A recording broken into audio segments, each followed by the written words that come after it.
Hey, everybody, welcome in. It's David Summers, and here it comes, another Studcast with the Tennessee stud Ron Fuller. It's the story of wrestling in America as told by the stud, whose family started the profession 100 years ago. So now we step back into the ring and back into time. Let's get wall-to-wall, tree-top tall with the Tennessee stud, Ron Fuller. Ron, how's it feeling up in the Great Smoky Mountains of Tennessee? Oh, it's lovely, man. Really, really nice, beautiful 70 day. In the 70s during the day, down in the 50s at night. Going to go down into the 40s this next week. So, at night. So, yeah, wow, it's beautiful.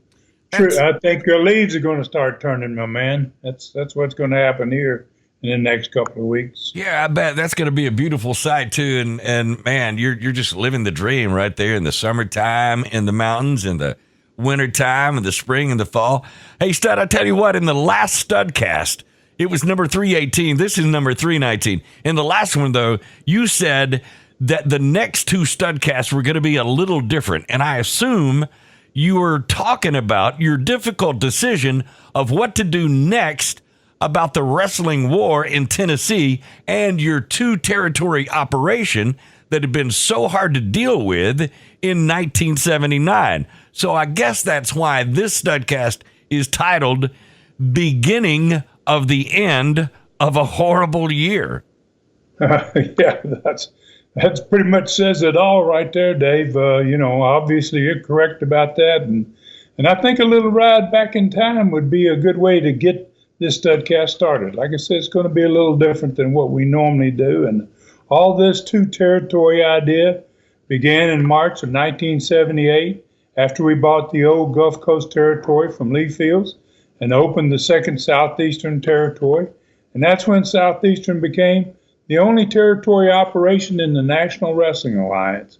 I don't know that there ever was more than Southeastern that had two territories running at one time. Mm-hmm. So, we were kind of in our own realm at that. So after a tough start in that new territory, which we lit up, basically the Gulf Coast down there in September 1978, we made a very smooth transition to talent, man, from the Tennessee territory to the Gulf Coast. Rob was leaving as Booker September of 1978, and he took the job, obviously down there in the Gulf Coast. Bob had been down there handling it some, and so Rob went down there and started doing that. And I made Bob Group the new Booker in Tennessee. So that was the first mistake I made 4 months before 1979 even arrived.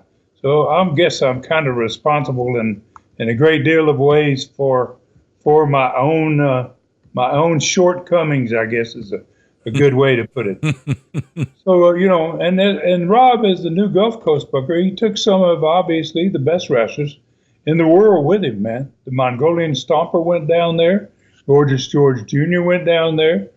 Tony Charles, Jimmy Golden, Don Carson, Ricky Gibson, Norvell Austin, and others, And obviously, I sent him down with my blessing because Bob Roop was going to be booking. He didn't have need for all those guys.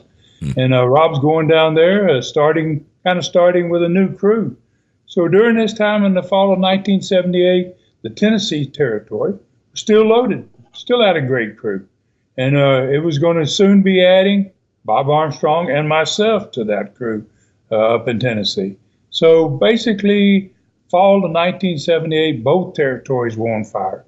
And we were setting records, man, for the year and looking forward to 1979. Wow. Okay, so I see where you're riding now. Your two-territory idea had proven to be a great one, really, at the beginning of 1979.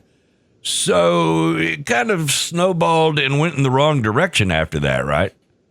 Yeah. Well, in January 1979, my father and Jerry Jarrett, who were owners of the Memphis territory, they were suffering badly at the box office in all their cities up in that Memphis area. And without discussing it with me first, they made an offer to my brother for Rob to come to Memphis and become their booker. And they had committed at that point. Well, it was a real no-no in the sport. You didn't contact other guys, other territories bookers to try to hire them. But so Rob came to me and talked to me about it. But he admitted, he said, Ron, this is a tremendous offer, and I don't know how to turn this down. He said, because the offer's so good. And so, I said, well, what was the offer? And once he told me, I said, geez, man, I can't hardly blame you, but I didn't want to let him go. But I was at this point, I was not only going to help my brother get a great opportunity here, but I was going to help my father as well, who needed a new booker and a good booker. So I felt kind of good about that when it first went down. But then that was my first mistake in 1979, was letting my brother go and start doing the booking in Tennessee, in the Memphis area. So I replaced Rob with a good booker, a former Florida Territory booker, Louis Tillett, someone I knew since my first year in the business. And he had actually worked for me in Knoxville in 1975, early 1976, to help me get my first Southeastern business off the ground. So Louis struggled at first in the Southeastern Gulf Coast Territory because a lot of those wrestlers that Rob had taken south with him down into the Gulf Coast Territory were starting to get offers of big money to go to Memphis as well. So, so after being there for about 5 months, Louis started to find some great talent, and specifically down there for the Gulf Coast Territory. He found Terry Bollea, who's going to be the Hulk. He found the Samoan Tag Team Brothers, the guys that were related to The Rock, Alpha and Sika. He found Austin Idol. He had Ox Baker that came in. That's a pretty good example of some pretty darn good talent there. So by May of 1979, he was beginning to get business back where it had been in the summer of 1978. Basically, things were starting to look up. So really, both territories were back to the level that they had been in May of 1978, right? Yeah, that's true, but then disaster struck, man. About that same time, the Tennessee booker and 4 wrestlers in the territory, Bob Root was the booker, Ronnie Garvin, Greg Malenko, Bob Borden Jr., and Ron Wright. These guys were plotting to steal the territory. And I didn't find out about it until June of 1979 when they started their own wrestling company. So a wrestling war was the last thing I ever thought I was going to experience as an owner of a company. But it happened. And it wasn't just any war, but it was one of the worst wrestling wars ever. And it was going to kill everything I had literally spilled my blood, sweat, and tears for from 1975 until 1979. So during the summer of 1979 and into September of 1979, Louis in the Gulf Coast Territory, he managed to lose the Hulk. He lost the Great Samoan Team. He lost Crusher Blackwell, who had gone up there, gone down there, and he lost, even worse, the momentum of what he had created in the early part of in the summertime of 1979. So I fired Louis, and I've been in the last few Studcasts trying to rejuvenate the Gulf Coast Territory myself. Been down there booking, and in that Tennessee territory, we tried everything to fill the Coliseum again, as we had regularly done for 2 straight summers, actually three straight summers in the late 1970s.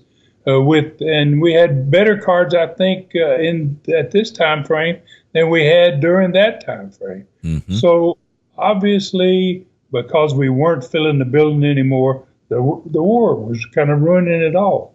So that kind of brings us up to where we are today, man, in the second week of October 1979.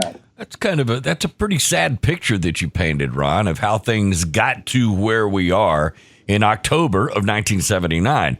Exactly as the title of this Studcast says, the beginning of the end of a horrible year. So where do we ride from here? Well, like I said, we're going to do something a little bit different today. We have 2 more excellent cards, one in each territory for this Studcast. It's going to be in this Studcast. And how about we begin with these two cards, and then we'll return to this subject I just finished. I kind of was bringing people up on what had happened in 1979, from the beginning of 79 into September of 1979. So we'll come back to that after we finish with our regular cards. All right, sounds good. So, all right, which territory do you want to kick off with? Well, how about let's go to Tennessee first, man. Their card and their TV. We'll talk about their card, their TV. We'll talk about the results of the card, the Knoxville attendance, and then I've also got another All-Star card that I can give everybody today. And then we can ride south down to the Gulf of Mexico into Mobile, and we'll get the card for there, which is the same card in Montgomery and Dothan that week. And we'll get the TV that promotes that card and the card's results. And we'll do the attendances in all three of the markets. And then we're going to come back here to where we just finished and maybe find out more about what was going to happen next in the horrible year of 1979. All right, so let's start with, as you said, I think Knoxville Coliseum card, Friday, October 12th, 1979. Yeah, we got a guy returning there, man, that was very popular and had been great down in the Gulf Coast territory. Dr. D, David Schultz, was returning, and he was wrestling Dino in the opening match for that card. Tora Tanaka wrestled Wayne Rogers. Paul Orndorff and Tony Charles were in a tag against Norville Austin and the Angel, who was Frank Morrell, managed by Gorgeous George Jr., Robert Fuller and Jimmy Golden. They were basically closing out their feud that they'd been having for most of the summer. And they were doing it with a loser-leave match. Loser left Southeastern Tennessee. Then in a return Southeastern title match, Dick Slater was facing Jack Briscoe again. And then the last match on that card was a $10,000 NWA non-sanctioned lights-out bounty match. And it had no disqualification, no time limit because it was a lights-out match. There had to be a winner, and the Mongolian Stomper was going to be taking on Alexis Smirnoff, managed by Gorgeous George Jr. All right, you were right. That definitely had to put some butts in some seats. That's a good card. So what about the TV that set that card up? Well, it opened with Robert at the set, and he was taped up from the night before. Him and Les watched the last 3 minutes of Jimmy and Rob had a 30-30 match, it was called. It was really a different type of match. If Jimmy didn't win in the first 30 minutes, the second 30 minutes of the match turned into Texas Death Rules. But this match didn't even get through the first 30 minutes. Both Rob and Jimmy got disqualified. Both of them were pretty bloody. And it was a nasty little thing, which had been a lot of the matches between Rob and Jimmy. They had no like for each other at that point. And I was there again. I wasn't there again, and I wish I had been there. But Les said that Rob did a great interview after they watched this video, saying that he never believed him and his cousin Jimmy could dislike each other as much as they did right now. And he said they had both lost their hair in matches to each other. And then now, as in every real wrestling feud, usually when you got a big feud, the last thing that goes down is a loser-leave match. And that's where they were. They were at that point. One of them's going to be gone from Tennessee, and the other one is going to hang in there. So, Les said Robert didn't want to go any further, though, saying that that both of them had basically lost a lot of blood already, enough blood lost between the two of them. And as much as he loved this part of the country, he was willing to leave if he lost. Wow. All right, it really sounded like from the heart from your brother. So what was the first TV match? Well, Jimmy Golden was in the first TV match. Rob was sitting there at the set. Jimmy comes out. So Jimmy, Les said he invited Rob to stay at the set with him to watch the match with Jimmy, obviously. And Les said basically, he told me when we talked about this TV, and we did all these TVs, we talked about them in great depth after the television was over because I was down south. And Les said he regretted asking Rob to stay there because he said during the entire match, Jimmy just kept trying to entice Rob to come to the ring, and Jimmy was just pulverizing his opponent in such a way that, Rob wanted to go, but he didn't. He never went. So the second match had two of the fan favorites in the ring. Paul Orndorff, who was really getting over at that time, and everybody loved Tony Charles. And they were going to be partners the next Friday night against Norvell Austin and the Angel, Frank Morrell. And Les said Norvell and the Angel joined him at the set for comments. Obviously, Gorgeous George Jr. was doing all the comments, though.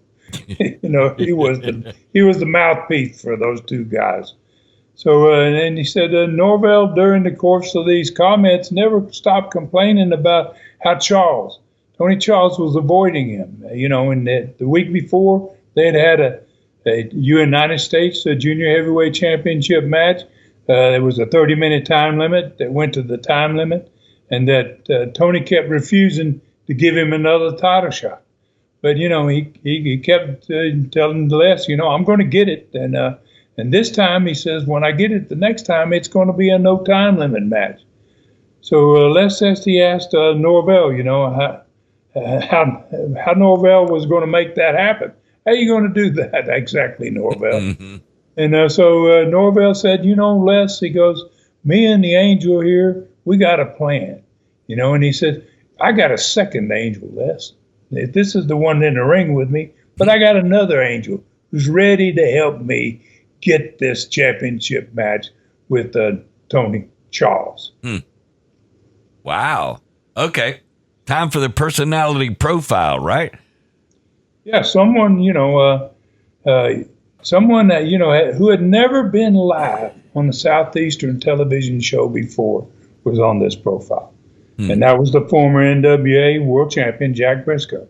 He'd been in them several interviews that had been sent in, but he was live on this show. And he had stayed overnight to do me a favor and be on the show live. And he and Les watched the end of the Southeastern Championship match from the night before in the Coliseum. And I'd heard, he was wrestling for the Southeastern Championship with Dick Slater.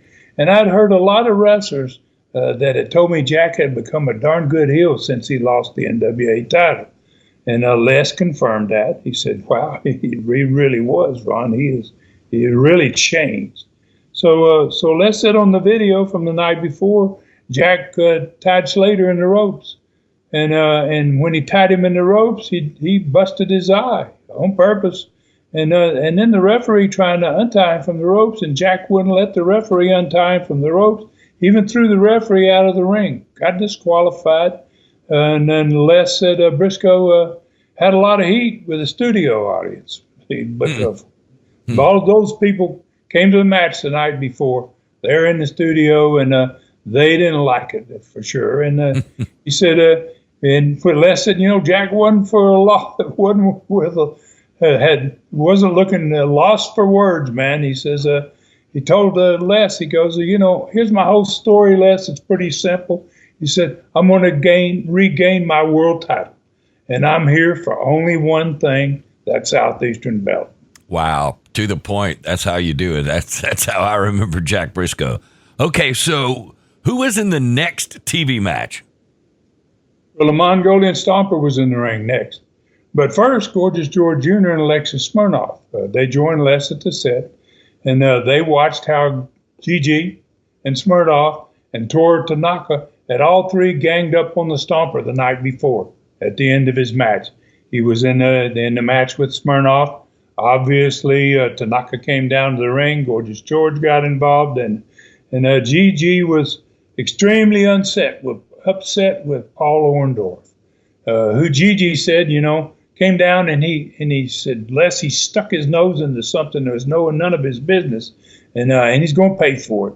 So Paul came down. He said, to help the Stomper, and as Gigi put it, he stopped what he would have been, that would have been the end of the Stomper. He said, if he hadn't come down here, we're all three on the Stomper. He said, the bounty would be done. I would have paid it off last night. The Stomper would still be in a hospital somewhere today, and then he'd be finally on his way back to Canada for retirement or something. So Gigi asked Les if they could stay at the set as the Mongolian Stomper entered the ring. They wanted to do the same thing, maybe that Les had talked to Rob about, be there to make some comments. Mm-hmm. So Stomper didn't like that, I don't think, Les said. And he said he didn't take very long to just do a job on his opponent, man. And he said as soon as he got his hand raised, and then Les said he headed straight for the set, man. And that sent Gigi and Smirnoff running for the dressing room.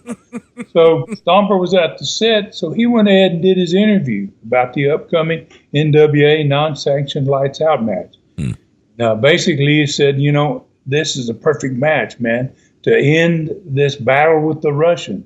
And he said, then I can send the Russian back to Moscow, and then all I got to do, Les, is figure out how to get my hands on Gorgeous George Jr.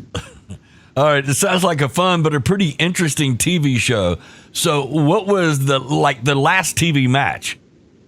Well, the last match was the Southeastern champion, Dick Slater. And obviously, at this point, Slater had been there for 6 or 7 months. He was really over.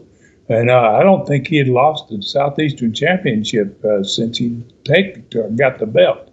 And, he was really over at that time as a babyface. So he wore his belt out to the ring, and he was heavily taped up from the night before. Like I said, the video and the personality profile, Briscoe watched where he busted his eye on purpose and then just kept whacking him in it, and he didn't just have taped up, he had a black eye to boot.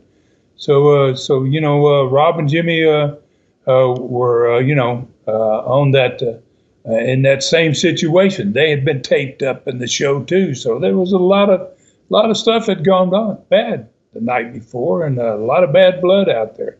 So Slater laid his belt on a ring apron, right in his corner when he started the match. And he was basically taking care of business on the end of the show, and he was about to end the match.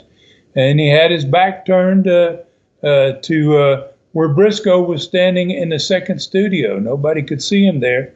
And Jack Briscoe came running from that studio in, and he grabbed Slater's belt that was in the corner of the ring. Slater still got his back turned, don't even know what's going on. And then he turned around to face the cameras, and then he held the belt up over his head, had a big smile on his face. He basically, had told, Les that I'm here to get the belt, right? So I guess that's the way he figured he was going to get the belt. So Les said the smile on his face, though, didn't last very long, because he said Slater saw what he was doing. He slid out of the ring, and as Les put it, he said he knocked him in the next week, Ron. Wow. Hit him with one of those big Slater right hands. Wow. So he said, wow. He said Jack played there for quite a while. Yeah, I bet. All right, so really, another great TV. What happened 6 days later? Let's go to the Coliseum. Well, the returning David Schultz got his first win since he came back over Dean Ho. Tora Tanaka basically destroyed Wayne Rogers, who was not a big star in any form or fashion. And Tanaka was way too big for him and too bad for him. Norvell Austin and the Angel, who were managed by Gorgeous George Jr., won over Tony Charles and Paul Orndorff. And in that match, Orndorff had the Angel going with Charles taking care of Norvell, and Gigi drew the referee's attention on purpose, obviously. And Jimmy Golden sneaked down into the ring. Tony Charles was over there pounding on Norvell. Golden turned him around and hit him. He had something on his fist, and then he just sneaked back out of the ring, left the ring. Norvell got the pin on Tony, and it's kind of like Norvell said, he had a second Angel. And I think everybody thought that was going to be Gigi. It turned out to be Jimmy Golden. So obviously it was going to get Norvell Austin another one of the title shots that he wanted. So Jimmy Golden won the loser leaves Southeastern match over Rob. And Les said, Ron, he said, I had never seen so many people crying after that match was over. We had been there for a lot of years. We'd been there 5 years, me and Rob and Jimmy and Bob Armstrong and so many wrestlers. Fans were really connected to us. And then in the last match, in what was going to be the Southeastern Championship match with Briscoe and Slater, Jack had gotten hurt in the match in Florida 3 days after the TV show that we just talked about. And he wasn't able to wrestle Slater. He wasn't even there, actually. Tora Tanaka, who had destroyed Wayne Rogers in the early second match, he got the shot instead of Jack Briscoe and Dick Slater. And Slater won by disqualification over Tanaka, who ended up getting so wild he cost himself the chance to win the belt. Les said the last match, the lights out match, was really wild. And I'm sure it was. Fans love those matches, man. They always begin these matches with the building's light were extinguished, total darkness. And then they left the lights off for 10 seconds. Then they brought the house lights up, and the announcer says that signifies that this match is not sanctioned by the National Wrestling Alliance. Then he goes through no disqualification, no time limit. There has to be a winner. All the things that go along with one of these lights out matches. So Les said the Mongolian Stomper won the match. But after it was over, Les said down came Tanaka, obviously. Who would have expected that, right? Down came Paul. Then came, Les said half the guys in the dressing room end up in the ring after the match was totally over. Wow. It sounds like the bounty was going to continue, Stud. So how'd you guys do in attendance for that card? Well, it was down again, man, from the 3,000 that we had the week before. Went down about 300 people to 2,700. Even with a great card like that, I mean, obviously the war was really, really tremendously affecting that territory. All right, how about the All-Star card? You mentioned that earlier. And how did they do in attendance? Well, they were in another, believe it or not, another new building, the WNOX Auditorium, which I know nothing about. I have no idea where that was in Knoxville, what size it was, or anything else. But basically, it was the third different building they'd been in 4 weeks, right? So in this match, this night, it was called a triple main event.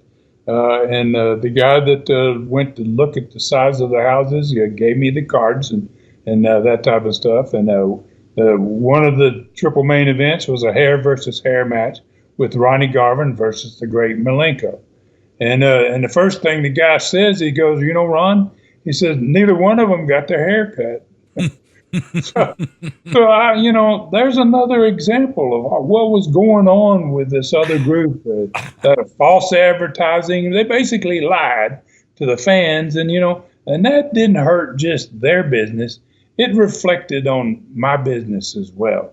I mean, it hurt the wrestling business horribly. Do you mean neither one of them cut their hair, Ron? Yeah. Okay.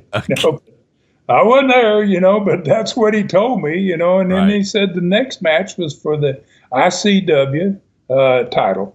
That was a championship belt that the Poffos had up there in Lexington, Kentucky. And I don't know what those initials actually stand for, the ICW, but it was Bob Roop versus the Macho Man, Randy Savage. Then there was a Southeastern Tag Championship match. Not Southeastern this time. And Bob and Barry Orton versus Lanny Poffo and Terry Gibbs. Plus, there were 2 other matches on the card. I don't know who were the wrestlers in the other 2 matches. But I do know that the attendance was down again for them to a figure I heard of about 500. And so I'm sure fans at this point, they were confused, I'm sure, about where are these guys going to be next week? What building are they going to next week? So, and I also don't know if they had another ridiculous challenge that they had been doing every week. I can't imagine why they keep on running shows with only around 500 fans. I mean, how does anybody get paid? I guess it was pretty good compared to independent shows today. So it's been another extremely informative first part of this Studcast, especially the historical aspect of it. When we come back, we'll take our break right now. When we come back, we're going to be riding south for another card and hopefully some more info on the decision that you were facing. That's coming up when this Studcast continues. All right, Studcast fans, on this break, usually it's the end of the show when you tell us what's going to be happening on the next Studcast, but it seems like you are chomping at the bit to tell us something special right now. What's going on? Well, geez, we're going to have something really different and something special in the next Studcast. We got Hulk Hogan coming back for one thing. He's going to be in the Gulf Coast territory for a week, but we are also going to talk about how I'm making a decision in this next Studcast, and I'm going to be deciding what southeastern territory to sell, to get rid of. I'm going to give up on the two territory platform that we had been doing in 1979, and so I think fans are going to be really kind of amazed at how I decide. I'm going to be doing a lot of things that I don't normally do, and just really lay out how I came to the decision of which of the two southeastern territories to hang on to. And that's going to be something totally different from the normal Studcast. So obviously, well thought out. This is going to be definitely a Studcast not to miss next week right here. That'll be episode number 320. So let's get back into episode 319. How about that? And here we are in Mobile, Alabama's Expo Hall. It's Wednesday, October 10th, 1979. So set it up for us, Ron. Who was on this card? Well, this is a triple main event card. Really great card. Like I said, the same card's going to be in Dothan. It's going to be in Montgomery, and it's on Mobile on a Wednesday night. First match was Vince Violetti, who was facing the Hunter, which was Rock Hunter. Herb Calvert was going to be against the Inferno. Newcomer, Bob Owens, pretty decent wrestler, was taking on Eddie Mansfield. And then the first of three main events was a Southeastern Tag Championship match. The Assassins had split up the Stubbs and Stallings team the week before, and they were defending against Jerry Stubbs again. And this time he had a different partner, and it was the old ever popular man wrestling pro, Leon Baxter. Yeah. So then for the Southeastern belt, Austin Idol was going to be defending against Kevin Sullivan. The wrestler who had basically beat him all the way to the dressing room the week before after Idol got a win on Mr. Pensacola and forced him to leave the Southeastern Territory. Then the third main event was a very humiliating type of match, an I Quit match. And the rules of this are pretty basic, the only way you can win the match is you have to make your opponent get on the PA and then say, I quit or I give up. And this was going to be Ox Baker against me. Wow. So the ring announcer is literally standing with a microphone and ready at any moment to make sure the loser is ready to grab the mic and say, I quit, right? That's it. Actually, what happens is the referee gets the microphone from the announcer. Okay. Brings it to where the guys are in the ring, and then you're asked if you want to say you give up or are you going to continue. I'm trying to think if I've seen one. I think I have, but I just can't remember seeing an I Quit match. I don't know who came up with that, but it would certainly be a very humiliating way to lose in front of everybody. Well, actually, man, I came up with it. I came up with these I Quit matches, and the first one we did was in Knoxville. It was between me and Ron Wright in 1975. When I was in there as a heel, Ron Wright was a baby face, and we'd done through every type of match, and we came down to something that had never been done before. And I had the idea, so it was very rarely done, though. We didn't do it a whole lot very often in the 5 years after that year, at that time frame. Wow. But, yeah, we did the first one in 1975. All right. It really doesn't surprise me that you came up with the idea, and you probably don't get credit for it at all. All right. So just like last week's learning tree question, where you came up with the tag team name, Midnight Express. I never knew that. You came up with that in 1981, I think you said. A name used for 30 years that people still use today. Longer than any tag team name in wrestling history. But let's get back to that great Gulf Coast card and set it up for us. What was on the TV that built this card? Well, this TV opened up with Austin Idol at the set with Charlie, and they watched a video of a recent match, basically from Mobile about 3 days earlier. And Austin was, he was a great heel, and wow, he was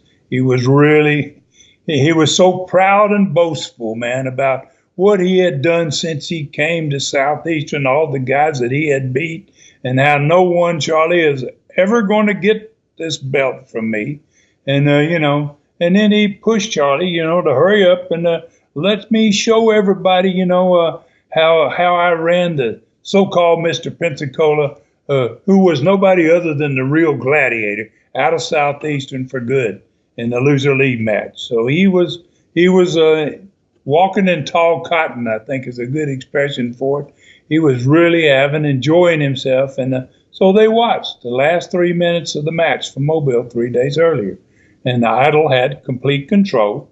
He finished off Mr. Pensacola with his figure four leg lock. And then, as he usually did, he didn't want to let him go. He didn't want to let him get up after the victory. So, Idol had just taken over. Charlie couldn't get in a word about what was happening. Idol was on one of those rolls. And in the video, as soon as the referee raised Idol's hand, Idol jumped up from his seat, grabbed his belt, and he started to leave the set. And Charlie says, wait a minute, come back here. Sit back down for the last part of the video. We haven't seen the whole video. So Idol didn't want to watch it. But, the video was still running. So, when he sat down, there it was. And it didn't take but a few seconds to find out why Idol didn't want to watch it. And because here came Kevin Sullivan, who was literally being shoved to the ring by this throng of fans, crazy Mobile fans. Kevin was back watching the match, and they just grabbed him at the end of it and just took him to the ring, basically. And when they got there, Kevin, what's he going to do? So he got in the ring and he tore into Austin Idol. So studio audience, haven't seen this before, never seen this match before. They reacted just as the Mobile Expo Hall people did. They exploded, man. So Idol got upset, and he tried to get up and leave, and he told Charlie he didn't want to see this part. But Charlie grabbed him by the arm and said, wait, it's not over, right? So then on the video, it showed Kevin knock Idol out of the ring, and then Idol started going to the dressing room. But Kevin was just flailing him, man. Kevin was just beating his butt all the way to the dressing room with every step he took. And studio crowd, they was enjoying it as much as the Mobile crowd 3 days earlier. So the video, they got the big crowd noise, and you got the studio that's adding to it. So Idol tried to leave again as Kevin knocked him through the dressing room door of Expo Hall down there. And so Charlie said, sit down, Austin. No way, we're not through. So Idol screamed, he says, this Boston goof, he said, this guy's crazy. He says, I don't want anything to do with this guy. So Charlie said, well, I'm really sorry to hear about that, Austin, because that's who you're going to be wrestling next week. And it's going to be for your belt. So the studio exploded again, man. Idol then that was it. There was no stopping him after that. He got up and he screamed on his way out, I hate this Southeastern company. Last week he said he felt like he was being screwed all the time by the company, and now he leaves the desk saying, I hate this company. So Idol was really good, and so was Charlie. Charlie was really cool at making these things work great. Okay, so Stud, who was in the first TV match? Well, all right, wait a second, Stud. I bet I know. It was Kevin Sullivan, wasn't it? Good guess, Les. Dave. Yeah, that's a good guess, man. After watching that video, man, the TV crowd was ready for Kevin too. So, and I was there for this TV, so that studio was all on their feet, man. And they were all up there and screaming and crazy about a guy who had been there for only a month. He'd only wrestled on TV twice since he'd been there. And boy, they were so loud and so into it that they fired Kevin up, man. And then he returned the favor to him, man. Boy, he got a huge win. He went in and destroyed somebody. It was less than a 3-minute match. I mean, I'd never seen Kevin. He was like a whirlwind, man. He was a demon. A Tasmanian devil. Good name. I remember when I remember I've been to Tasmania. I know what they look like. I remember when he was just getting going, and we thought, "Who is this dude? Check this guy out!" All right, so this TV's off to a great start, like the one last week. So what was next? Well, the Assassins joined Charlie at the set, man, to obviously a roar of boos, and they watched the video of their match and their win over Mike Stallings in the tag team match 3 days earlier, where they split up the team of Stubbs and Stallings. And they bragged about not just splitting up the Stubbs and Stallings team, but they bragged about Mike Stallings. He goes, basically, we could, he could have stayed here. It wasn't a loser leave match, but he goes, we watched today earlier when we were recording interviews, and he says, we didn't see his name on any card. So, Charlie, to us, we think we may have retired him from the sport. He may be out of wrestling forever. So when they finished, the studio got another shot in the arm, because here came Jerry Stubbs to the ring, and he had his new partner with him, the Wrestling Pro. And they had a strong team to wrestle against, a team that, was good wrestlers. Eddie Mansfield and the Inferno. And they got a great win over those two guys. Wow. All right. So this TV's definitely rocking. How about the personality profile? Who was on that? Well, I was on it, Dave.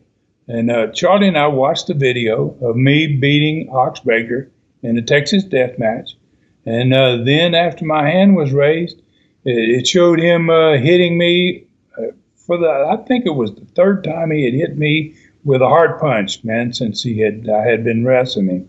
And I had to be carried back to the dressing room. I didn't know what pain in your heart was all about until I got those shots. And so Charlie and I discussed how rare we were going to be in an I Quit match, how rare these I Quit matches were. The next one that we were going to be in, me and Ox. And I had Charlie said that he had talked to Ox Baker about this match earlier in the day. And he said, Ron, I got to be honest with you. He said, Ox not very happy about the possible humiliation of having to give up on the building's microphone so that everybody could hear you give up, because, he's never been in one of these matches. And so I talked about my having an advantage in that type of match because I had a great finishing hold, fuller leg lock. And said, he said, I told him, I said, it's a hold that's definitely designed to make a man submit. And if the guy doesn't give it up, I said, I can break their leg. And he goes, and I'll be very honest with you, in Ox Baker's situation, I don't have a problem with that.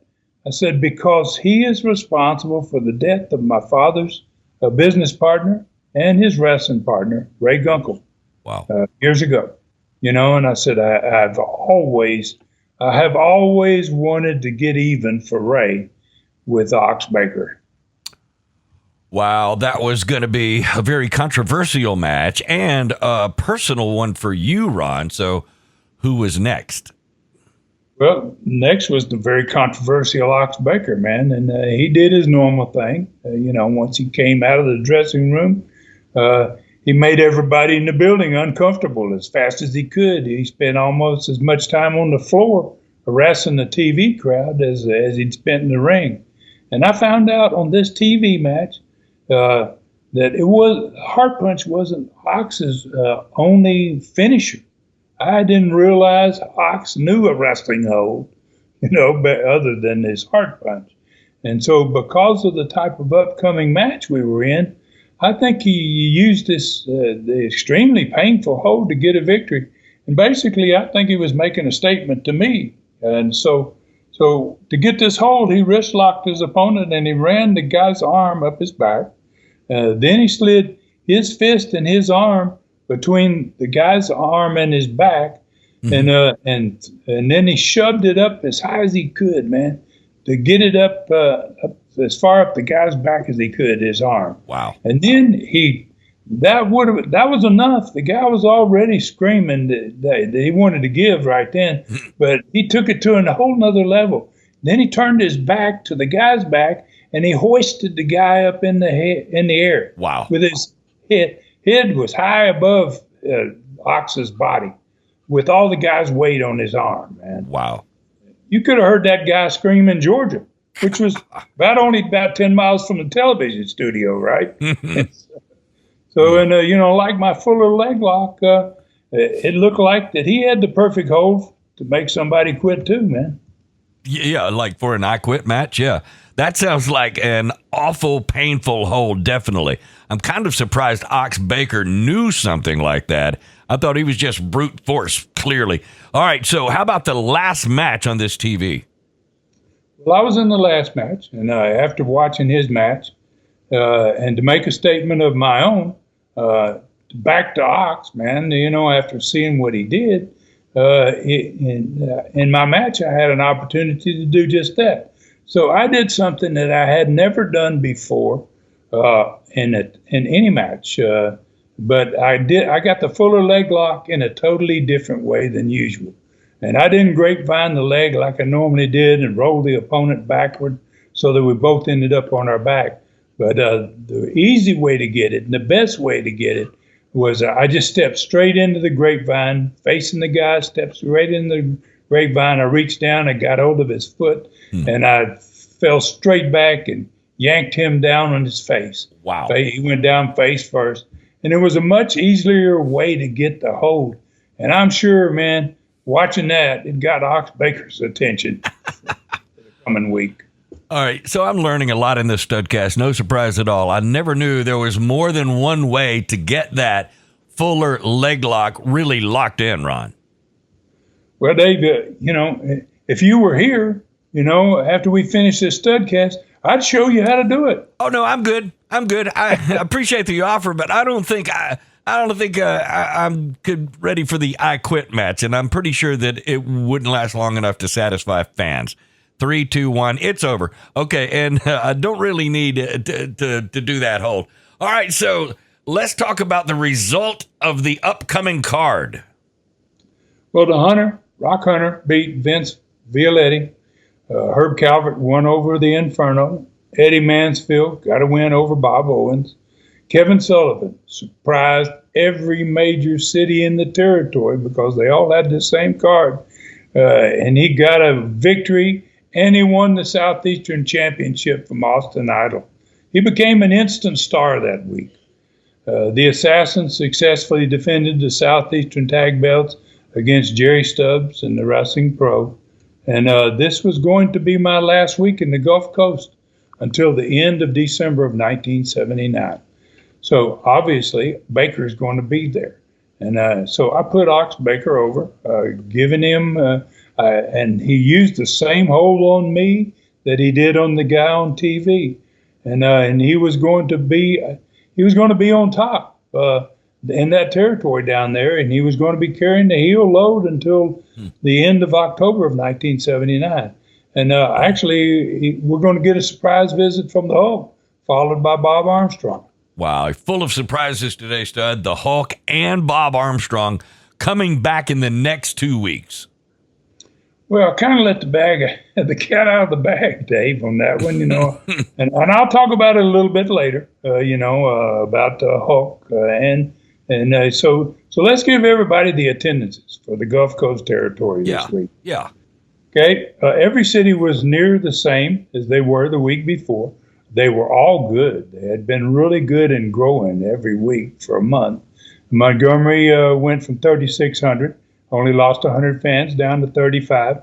Mobile went from 49 down 200 fans to 4,700. And then Dothan went from 4,100. It actually went up 100 to 4,200. So the three-city total for the week was 12,400, which was only down 200 from the week before. That's amazing, Stud. The Gulf Coast was holding its own, only 200 fans less than the week before. Yeah, and that figure, but the figure that stood out most to me was the fact that all three of the cities in the Gulf Coast territory had an average. If you averaged out all those figures, each one of those cities averaged 4,100 people.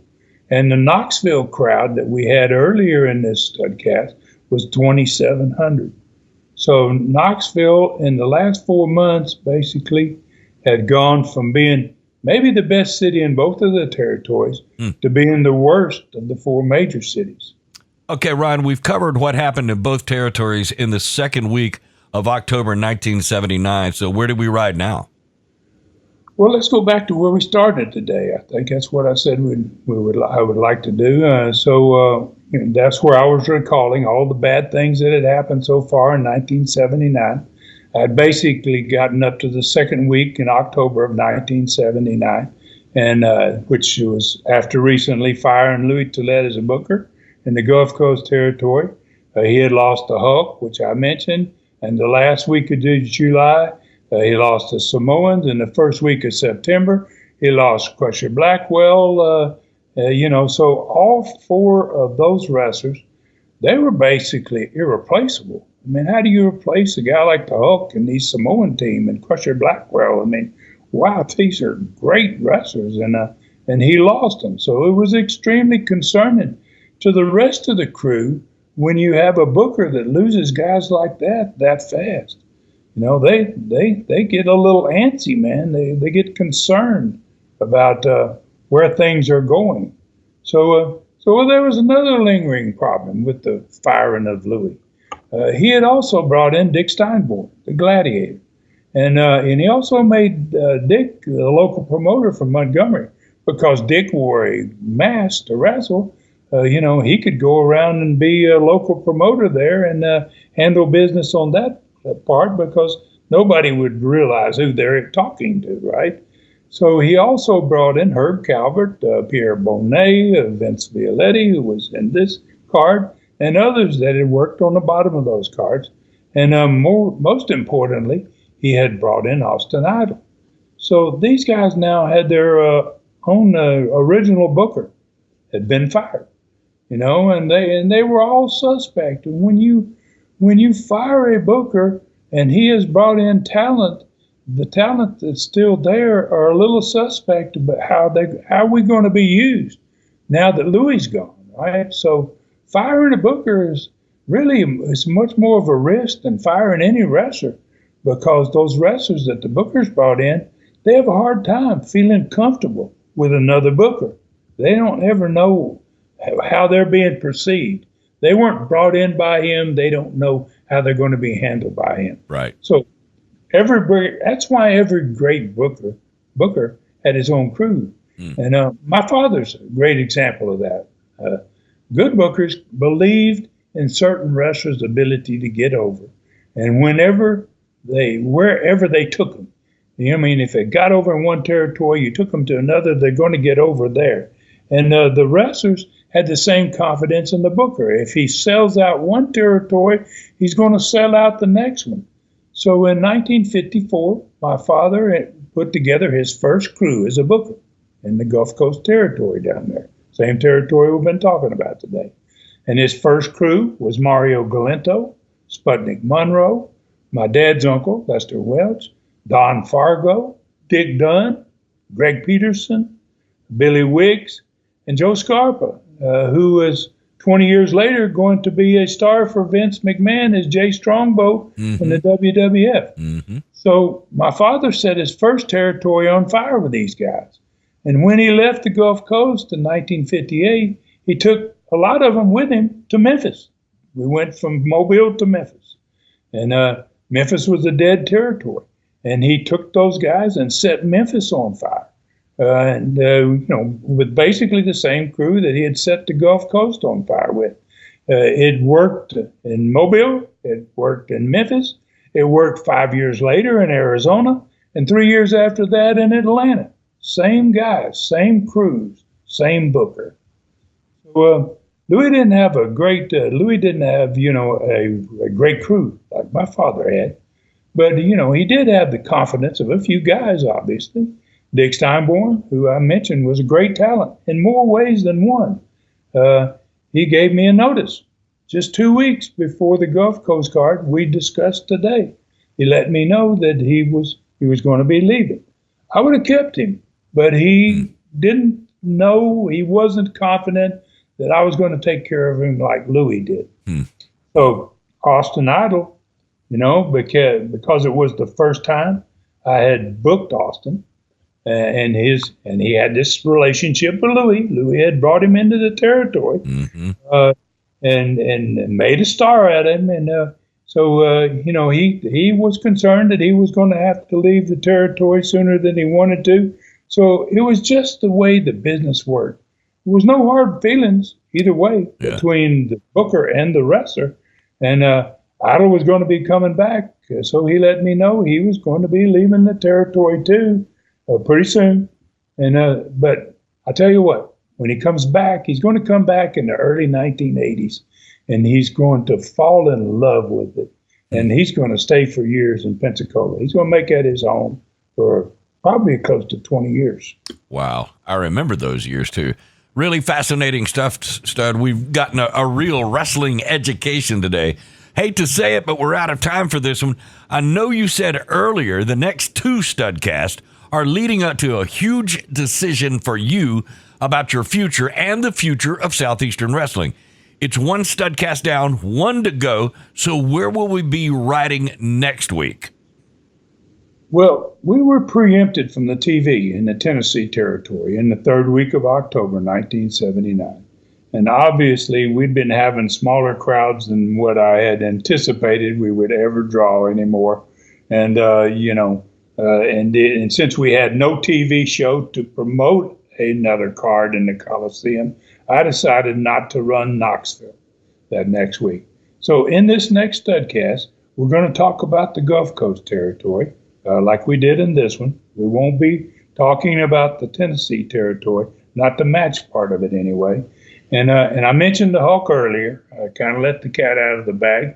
But he called me out of the clear blue, and he asked me if he could work some shows. He said he was leaving the Memphis territory. That's where he went when he left Gulf Coast. He went into the Memphis territory. He said he was going to be... he was going to come back to Pensacola. He called it home to Pensacola because he was a beach dude, man. Mm-hmm. And he said, I'm going to come and spend a week in Pensacola, Ron, before I go to the Georgia territory. Mm. And so I booked him. He said, I'd like to work. I'd like to work some shows for you. So I booked him 4 nights, and we'll be discussing those cards on next week's Studcast. And then we're going to spend the rest of the show on how, why, and what I had decided to do with Southeastern wrestling. We've been on this for a while. It was definitely, the most difficult decision I ever made, especially at that point in my life. I'd never made a decision that difficult. And I will, to the best of my ability, next week explain my thoughts and the reasons for making the decision. What I did, and my plans going forward. And once I made the decision, I went to work on my future. Dramatic changes were going to be made quickly, and it had to be because I was dealing with 2 of the owners of the one of the most influential territories in the world, which was the Georgia territory at that point. Yeah. And the NWA secretary was Jim Barnett. So this next Studcast, it's going to be a one-of-a-kind experience for all of us, not just for the fans, but for me as well. I've never sat and explained this, but I'm going to do my best to explain why I decided to pick the territory I did. So please join me for what I believe will be something special. Wow, I have no doubt about that. I knew we were going to be getting close to decision time. So you've really set it up perfectly today, Stud, recalling the problems and pain of 1979, and next week giving us the ultimate decision of what to do about all of this. So I can't wait on what I think is going to be the most anticipated Studcast maybe ever. Hey, folks, you know the deal on Facebook. Go to Ron Fuller Welch, the Tennessee Stud on Facebook. Like and follow him there to become friends with a living legend. On Twitter, same thing. Now known as X, of course. Find him on Twitter, X, at Ron Fuller Welch, and follow him there. Check out the fantastic website at tnstud.com. It's famous, tnstud.com. This Studcast will be there with every Studcast ever done. Now 319 are posted on that website, tnstud.com, absolutely free. You can also find the Stud Store, where you get 43 Super Studcast t-shirts, 4 different 8x10 photos, and the thrilling lion novel called Brutus. Get your personally autographed copy right there at tnstud.com. Subscribe now at YouTube Southeastern Rewind. Get the best in old school wrestling. Find 344 videos. The last 96 Studcasts are there. 52 Stud stories, 72 short rides with the Stud, and 9 Ask the Stud question and answer shows now available. That's YouTube Southeastern Rewind. Put in Southeastern Rewind on the search bar once you go to YouTube, and you'll be set up for the best in old school wrestling. All right, it's yours, Stud. Any last comments? Well, yeah, obviously, thanks as always, man, to those listening today. And hopefully you can join me for what I think should be a very special Studcast next week. Please take care of yourselves and others, and may God bless us all. For Ron Fuller in the Great Smoky Mountains of Tennessee, I'm David Summers saying thank you for listening. Find me at davidsummersproductions@gmail.com. This Studcast is a David Summers production for Tennessee Stud, LLC.